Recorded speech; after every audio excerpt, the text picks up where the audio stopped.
Hey y'all, back with another video in the car.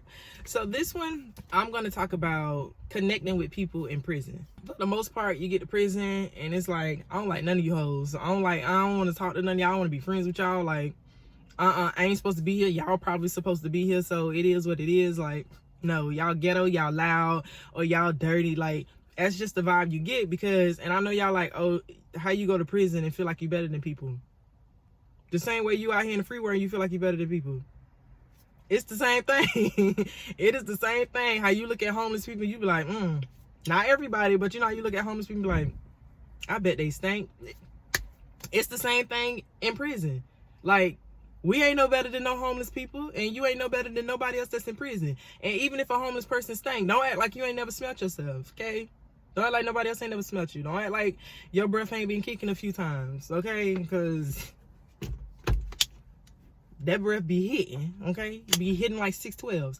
But it's the same thing. Like, people in general, you feel comforting in comparing yourself to somebody else and feeling like, oh, I look better than them. I got more money than them. Or my car is better than them. Or I talk more educated than them. Like, it's just a human nature thing. So you get to prison and you like, I don't like none of y'all. I'm better than y'all. Now, I didn't feel like I was better than nobody. I felt like I felt like the bottom of the bottom. But I did feel like I ain't like none of them. Like, y'all not my cup of tea. Y'all not the type of people I want to be around. I want to mingle with. Y'all not who I want to break bread with, rub elbows with. Y'all not who I want to sleep around. Like, so I didn't want to be bothered. Like, stay away from me. I don't want no friends.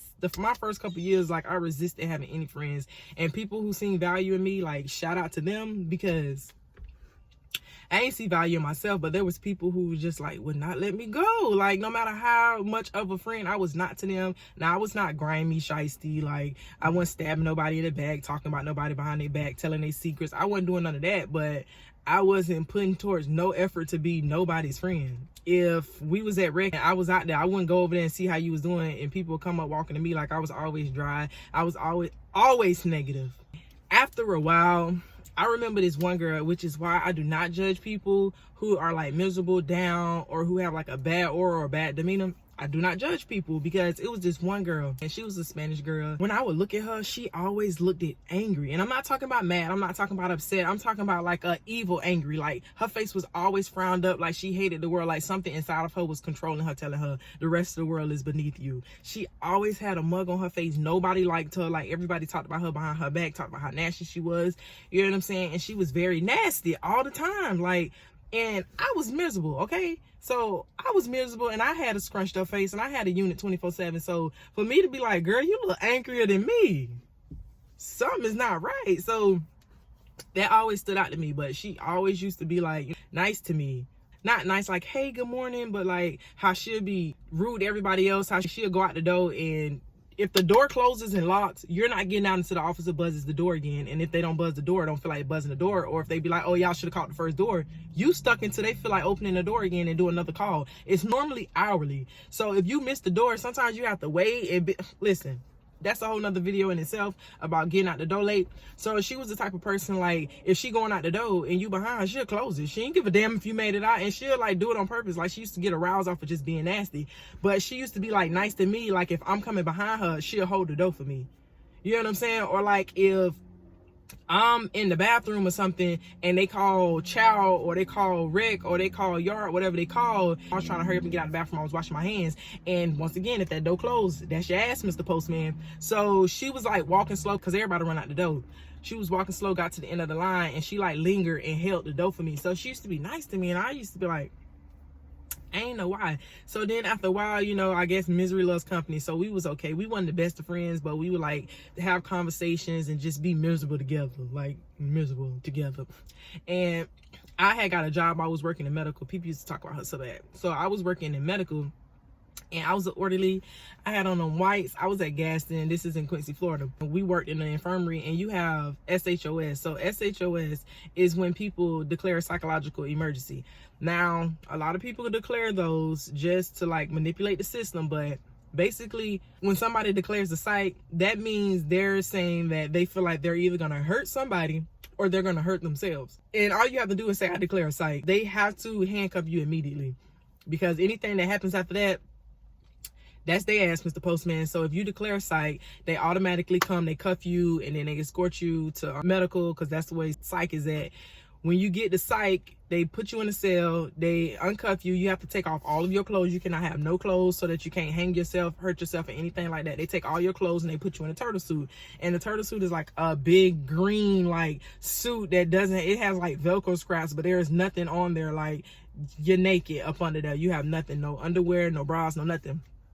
So they put you in a turtle suit, and you in this room. All they give you is like a mat on the floor. You don't get sheets or nothing, because you can hurt yourself. And they feed you, like, everything they feed you is basically like mush. You don't get silverware because they don't want you to stab yourself. Even though it's plastic, they just don't give you nothing to harm yourself. And you sit down there until you talk to a doctor. And after they, you know, ask you a few questions and talk to you, if they feel like you're still a threat, you go back in there. If they feel like you're okay, then they'll release you out. So most of the time, these people isn't crazy. Like, if you just needed to get away, you know, sometimes people cite. I only cite that one time. I'm gonna have to tell you about that story. I was down there, you know, and we take the trays to the inmates, even the ones that's in the infirmary, like the ones that's sick and stuff. And we go down there, we have to make sure it's clean. All the orderlies do basically is clean and assist. Like, that's it. We taking the food down, so we're sitting in the back and we're eating. So the room that we sit in, it's like a little closet, but that's where we sit at when we on break and stuff like that, or count time. That's like our little office, but it was a closet. So it was me and two other orderlies. So we in there, we just eating and stuff. I hear somebody start screaming. And I'm not talking about like screaming like, you know what I'm saying? Like, ah, I hear somebody like, it's, you know, when you're going through something and like you're just in so much pain. And she was just like, she was calling out like that. Like, she was screaming in pain. And like, we was back there eating, and the other two, they was like, oh my goodness, there she go, and all that other stuff. But it still gives me chills. When I heard her screaming, like, I didn't know who it was at first, but I heard her crying out. And it's like, even though I was miserable and I was negative and like I just hated everything about life and everybody, like, hearing her cry, it's like, that was how I was. That's how I was feeling on the inside. Like, I was so angry and miserable, but I hated everything about it. Like, I was in so much pain, and she was just like screaming and screaming, and it's just like for a long time. And we finished eating, and they ended up going back, you know, working and stuff. And I just sat in that closet. I listened to her scream, and tears just started falling out my eyes because I felt so bad. I still didn't know who this person was at the time because I didn't get up to go see. And I just felt so bad, and tears just started falling out my eyes. And mind you, I'm miserable and hate life. And I just started praying for her. Like, I just started talking to God, like, you know what I'm saying? Normally, all I did was pray for me. I ain't care about nobody else and how they felt, baby. This is about me. You know what I'm saying? God, deliver me, help me. You know what I'm saying? They can worry about themselves. I don't care if they get better. So I went through a period of where I was just praying for myself, which is probably why God took so long to answer my prayers, because all I cared about was me. Like, my soul was wrenching for her. And it was the first time in a long time that I cared and felt anything for somebody else. And I was just crying. I was just praying for her. And I'm like, Lord, you know what I'm saying? Whatever it is, you know, heal her heart, you know, sit there and comfort her right down that floor where she lay, like, hold her, you know, give her guidance, give her peace and all of that. And I was just like sitting there crying. So the other two orderlies, like, they came in there like to get some cleaning supplies or something. It was like, you okay? And I was like, her screaming, bro. I was like, it's just doing something to me. Like, and I was just like, oh. I eventually got up, you know what I'm saying, after I got done praying for her, and I walked by and I seen who it was. And it was the girl that was so angry and miserable and just was nasty to everybody. My heart instantly just like squeezed for her. You know what I'm saying? And it just made me understand. Even though I didn't know what she was going through, I understood that she was that way, not because she wanted to be like that, but something had hurt her so bad that she was just like that. You know, it wasn't by choice. So everybody who is miserable and nasty, it's not always people that, now it's some people who choose. Okay, there's some people who happy being like that, but it's also some people who don't choose. They don't have joy in that. And eventually, like, after a while, because I never really asked her what she was in for, but I ended up talking to her, and she told me. So she has 5 kids.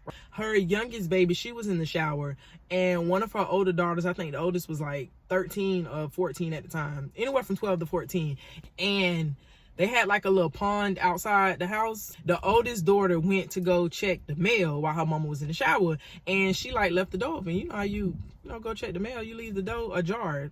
The mail was right there. So she went to check the mail, and the baby followed her outside, and the baby fell in the water and he drowned.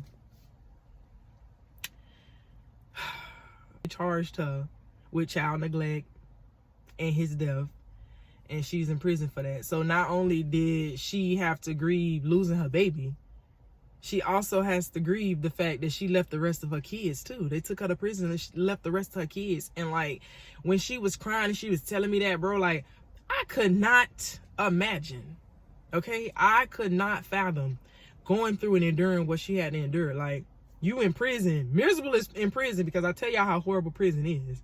It's a mental battle. And then you have to deal with the fact that you're never gonna see your child again. And then on top of that, you had to leave your other kids. Now, listen, I'm not a judge. I don't know, you know what I'm saying? I just don't, I don't understand that. Like, I don't, if the baby wandered outside and I don't get it, but that's the system that we live in.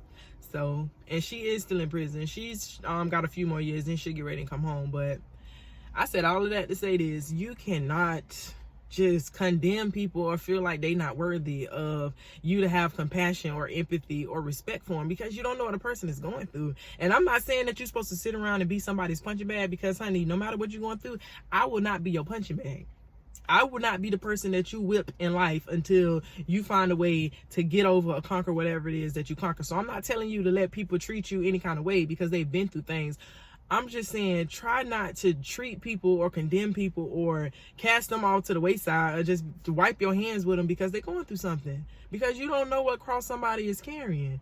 And it might be heavier than the one that you got to carry. And just be thankful that God didn't give you their cross and he gave you yours. Like, I'm thankful that he gave me my cross and I don't have to carry hers, because her cross probably would have ruined me. That's probably why he gave it to her and not me. Because I just can't, I can't fathom.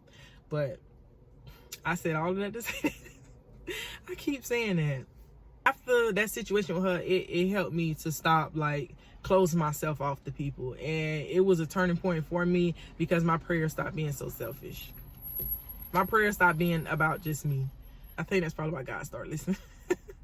Because I wasn't as selfish. Because, honey, listen, I could see you hard down crying. I'm like, it's just tears. Crying about it ain't gonna make you feel no better.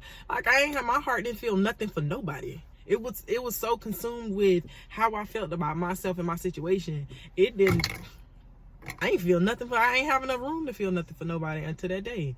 And it made me feel better knowing that it could be worse. Because I thought it was as worse as it could get. You couldn't tell me my life could be worse. You couldn't tell me that the situation could have been worse. I thought that this was the worst that it could possibly be. And then that situation with her allowed me to remember, it's nowhere near as bad as it could be. Not at all. Not even close. I hate the situation that I was in, but it is, I can name 1,000 reasons looking back of how it could have been worse, because instead of them 10 years in prison, I could have had 30. I could have had 30 years. You know what I'm saying? So y'all be easy.